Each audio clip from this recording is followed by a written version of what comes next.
Morning guys, I'm just heading off to somewhere that I've been wanting to go to for a very long time. I remember watching a documentary on this in 2009, and then in my big world trip in 2010 I really wanted to come here and check it out. It's the shipbreaking yards, or the ship graveyards of Bangladesh, which up until this morning I thought were the largest shipbreaking yards in the world, but they've just recently been overtaken by India.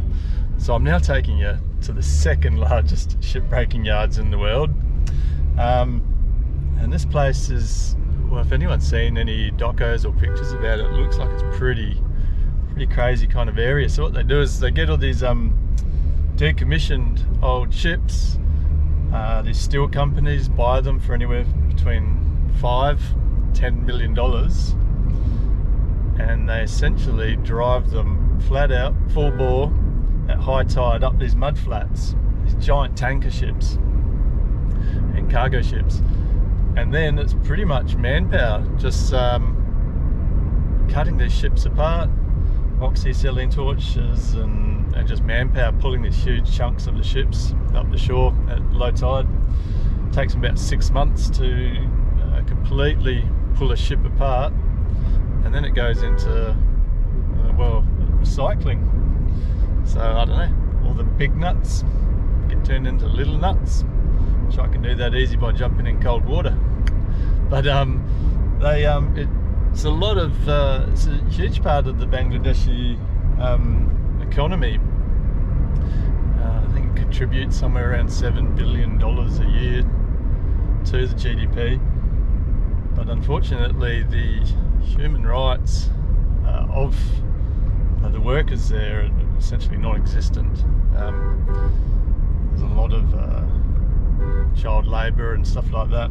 It employs around 25,000 people at any one time. A lot of them come from the northwest of Bangladesh. They come down here for employment. They're on no official contract. There's no real sort of official wage. There's definitely no health and safety. It's about 1 death per week. Yes. What about 1 death a week? And consequently, it was a bit of a tourist destination in around 2010, 11, 12. But because there's been a few people kind of highlighting the human rights abuses that are going on here, they've shut down the tourist side of things. So I'm hoping that my driver is able to get me there, because they're not really letting anybody in to look at it, especially not film it. So I'll try not to be too conspicuous, but I stand out like a sore thumb in this country, so we'll see how we go. Hey, here's an interesting thing. So we just had a fuel stop here. One thing I've noticed, nobody uses petrol in Bangladesh.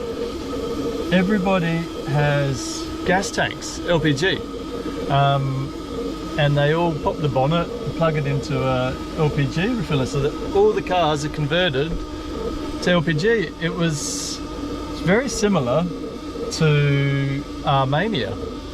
I think it was Armenia. It was Armenia, where there was no gas. There was no petrol, sorry. Everybody was on gas. Sorry to our American friends. Gas in most of the world is gas. Gas in America is petrol. So yeah, they're all converted. I don't know why they don't have fuel supplies, but they have LPG. But in Armenia, you had to get out the car and you had to go behind these big bomb blast walls so you didn't get blown up. Here, well, my human rights are being violated because I'm just sitting in this car while they're filling up with gas. So yeah, they're not really onto it. There's no bomb blast wall here, but if anything happens, I'll catch it on this GoPro anyway. So anyway, that's a side subject. I digress. So anyway, we're going to go try and check it out. I'm pretty excited. I'll be a little bit bummed if we can't go in I'll be especially bummed if I get arrested in more ways than one, I'm guessing. Yeah, let's check it out. Guys, check it out. We got here. So, right now it's high tide, there's nobody out there, plus it's the holidays at the end of Ramadan. So there's nobody working out here right now. But there are hundreds of ships here. It's nuts. You can see crews out here on little boats. I don't know whether there's no way this camera can capture what I'm looking at here. They're easily a dozen ships deep. There's big ships just coming through now. They're all just here, they've been bought and just ready for being cut up. Most of them haven't been cut up yet. I think they might take them elsewhere to be chopped to pieces. They're kind of in there just in their waiting room here. Yeah, that's insane. So in 2009, the Supreme Court of Bangladesh ordered the complete stopping of the entire shipbreaking industry for numerous reasons, but the main one being they were in complete breach of all environmental acts and protocols. None of them are doing the right thing environmentally. So the industry stopped completely for 2 months. 2 months later they reopened with no changes. All they did was issue fake permits and probably a bit of bribery and things going on, and the industry just carried on. In 2016, the Supreme Court found them all to be in breach again of it and ordered the stop. It didn't stop because it's worth too much to the government, and it's kind of being fought still, as far as I could find out in my research this morning. There is no outcome, it's just going through the courts. But as a government, why would you stop this? This is huge financial income to them, and unfortunately for the environment, when all these things get cut up, all the fuels, the diesels, the chemicals, the lead paint, the asbestos, everything that is in one of these ships, it just goes into the water. There is no, in Chittagong, there aren't any holding or refining facilities. So for them to say that they are doing the right thing, it's actually impossible because they don't have the facilities built for it. But so it's a bit of a shame for the environment.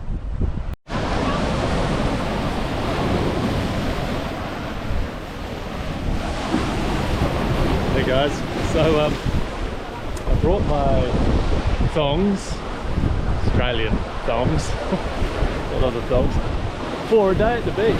So I told them, mate, come and take me to the city beach. This is their city beach, and I thought I was going to be spending a day swimming and frolicking here. I don't think that's going to happen. So we drove for a couple of 100 meters. We're still with all the ships here. That water's probably some kind of toxic ooze, and yeah. But right over there is India. So this is the Bay of Bengal, and a couple of years back I was on the Bay of Bengal down there, Nepali beach in Myanmar, and it was white sandy beach, palm trees, $1 cocktails. It was beautiful, cheap, just squeaky white sand, crystal clear. But I guess here we are a bit closer to the delta, but I had a little bit in my mind that it might be a nice place to go for a swim, but anyway, I'll find another plan for the day. But I've seen the ships. my driver told me that yeah, the ships are waiting here, and then they'll take them further up there. They'll cut them all up. But I tried to get him to take me up there, but he seems reluctant, and I think that's probably they don't want us to see the cutting up of the ships. But the government's happy for us to see them waiting here, and I've got I'm trying to get him to take me there, but it's we've got a bit of a language barrier going on, and I think there's a bit of a legal side of things there as well. But yeah, well, it's a lovely day at the beach here, isn't it? So apparently, in great Jake style, I'm here at the wrong time. But sunset, because the sun sets over there, it's west. Everyone comes down here in the evening, have sunset, sit with their families, have a bite to eat, have a dip in the toxic water, get superpowers, and yeah, it's a few show rides and things, your ponies and stuff like that. They're sort of just hanging around, I guess, until later tonight. So I might see if I can come down here, check it out later, because right now I'm just walking in soupy hot air on a vast concrete expanse. Oh yeah, check it out. These any restaurants up here? There's evidence of food, there's evidence of watermelons, chips, nuts. Oh, it's a grand fiesta grounds. Yeah, okay. One day this will be a beachside resort town that rivals any in the world. I was here, well, not first. There was others that were here. There's plenty of other people here first, but I was here. That's the main thing. I'm doing well. Australia. Oh my sweet God. Oh my good God. Good God, man. Good God. Thank you. I haven't had good God. Good God, man. Right. Okay, we'll sign out there. Woo.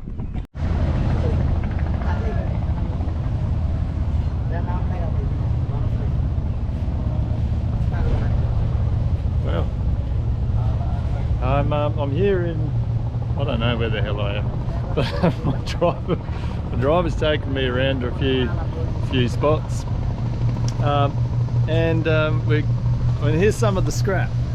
So I was kind of more wanting to see scrap, all the ships being broken apart, but it all ends up in, well, shipping container ships like this, and it gets unloaded with a big crane arm, picks it up here, takes it off, they smelt it down, and then turn it into other bits of steel construction and whatever else.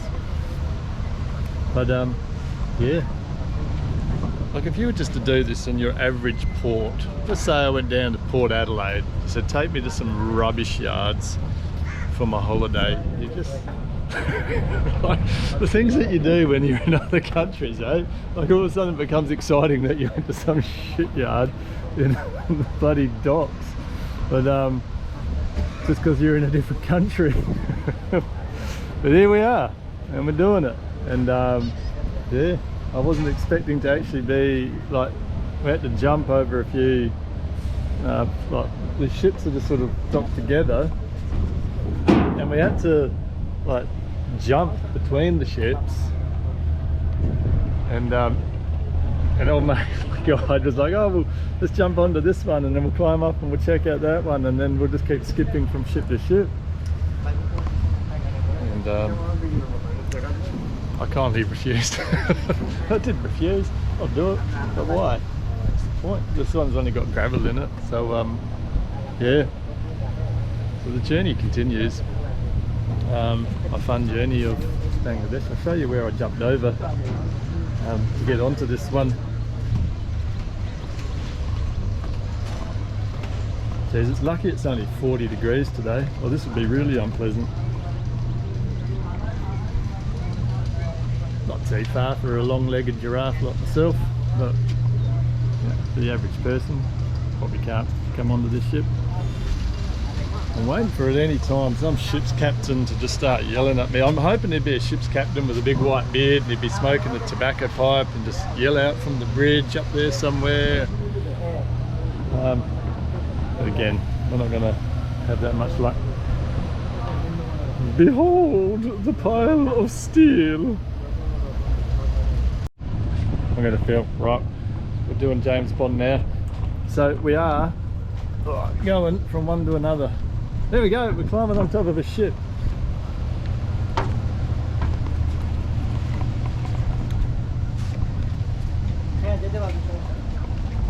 Okay, onto that, onto that.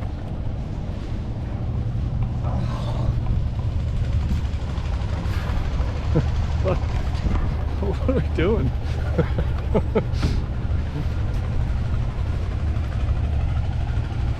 Oh, they're the holds. Yeah. There's oil? Oil holds, yeah. Just wandering around an oil tanker in the Bay of Bengal. There we go. Oh look, some little baby ships. There goes.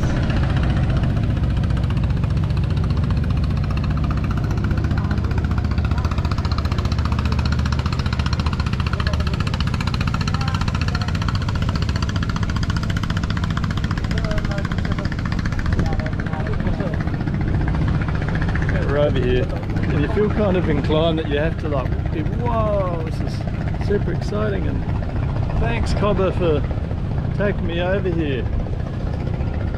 So you put on that front. Inside, all I kind of want to do is go and have a bubblegum ice cream, but go sit in the pool. Anyway, he's having a good time. That's the main thing. Sometimes you got to put other people's interests before your own, and if my guide wants to be here on this oil tanker in the Bay of Bengal, then who am I to deny him his simple pleasures in life?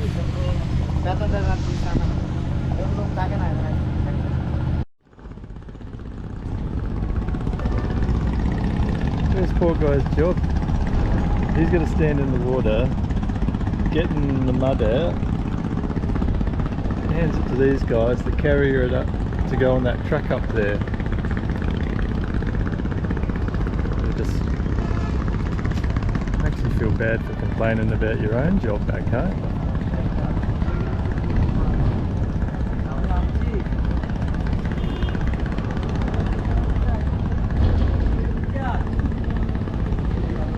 He's gone to wash off. Smoko for him. Just clean his hands. I never like Smoko with dirty hands. Don't worry about the rest of your body, mate. You right?